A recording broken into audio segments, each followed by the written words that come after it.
ఎవ్వరు లేరండి, నాకు ఎవరు లేరు. ఆయన ఏం చూడ్డు, ఆయన మాట్లాడు, అసలు ఎవరు లేరండి, నేనైతే ఒంటరిదాన్ని. ఇంకా ఆయనే మరి ఎవరట?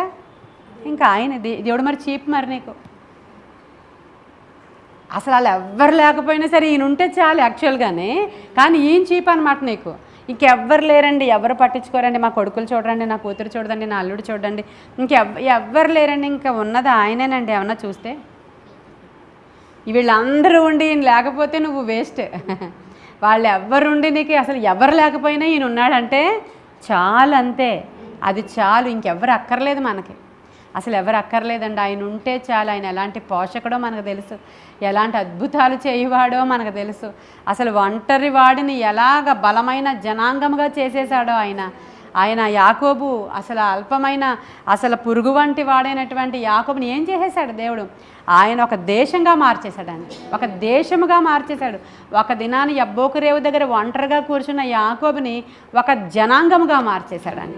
మరి ఆయన ఒంటరిగా ఉన్నాడు అప్పుడు, ఇప్పుడు ఒంటరా?